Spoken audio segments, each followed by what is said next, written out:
তো আমি বুঝি না বৃষ্টির সাথে খিচুড়ির কী সম্পর্ক, যার যেটা টেস্ট যাই যেটা খেতে পছন্দ করে তাই সেটাই খাবে। তো আজকে বৃষ্টি হচ্ছিলো, বৃষ্টি দেখলে আমার পিঠা খেতে ইচ্ছে করে। তো আজকে পিঠা বানানো যাবে, সবাই থাকবে, কিন্তু আমি কিভাবে পিঠা বানাই দেখাইবো তোমাদের। তো হ্যালো সবাইকে, আসসালামু আলাইকুম। বৃষ্টি চলে গেছে, রোদ বের হয়েছে, আমি তখন পিঠা বানানো শুরু করে দিয়েছি। তো পিঠার গলা আগেই আমি রেডি করে রাখছি সুন্দর মতো, এই পিঠা দিলেই ফুলবে। তো আরেকটু পানি মিশিয়ে সুন্দর করে মিশিয়ে নিচ্ছি, কয়েকটা সাদা বানাবো আর কয়েকটা হচ্ছে ঝাল ঝাল বানাবো। যেহেতু আমি ঝালখোর, সাদা খেলে হবে না, এই জন্য ঝাল দিয়েও বানাবো। বৃষ্টি হলে মানুষ খিচুড়ি খায়, এই খায় সেই খায়। আমরা ছোটোবেলায় কিন্তু বৃষ্টি হলে পিঠা খেতাম, এই জন্য বৃষ্টি হলে আমার পিঠাই বেশি ভালো লাগে। তারপর পিঠা খেতে খেতে খেতে খেতে খেতে খেতে খেতে বৃষ্টি আর ছাড়ছে না, আমি খিচুড়ি খেতে খেতে খেতে খেতে খেতে পিঠাতে চলে আসছি।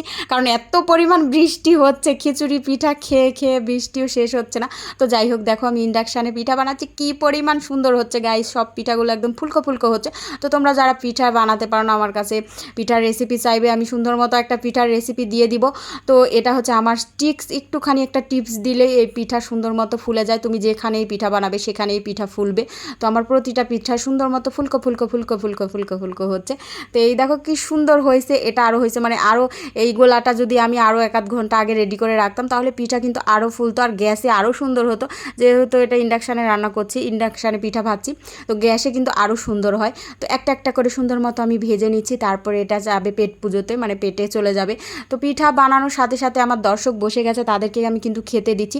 মানে আমি যখনই যেটা রান্না করি, আমার ভিডিও যারা দেখে সেই দর্শকদের আমি দাওয়াত দিয়ে নিয়ে চলে আসি যে আমি এটা রান্না করছি, এসো খেয়ে বলো কেমন হয়েছে। তো আমার অলরেডি আমার দর্শকরা চলে আসছে, আমার ভিডিও যারা দেখে, তো বসাই দিছি ওদেরকে এখন খেতে দিব। খেজুরের যেটা হচ্ছে বলে লালিগুড় বলে, সেটা দিয়ে, মানে নলের গুড় বলে। এই দেখো এদের খেতে দিয়েছি, এরা খাচ্ছে আর বলছে সেই মজা হয়েছে পিঠা। তো এটা হচ্ছে মিষ্টি দিয়ে, মানে লালি গুড় দিয়ে সাদা পিঠা, সাদা চিতই যেটা বলে, তারপরে বানাবো ঝালে।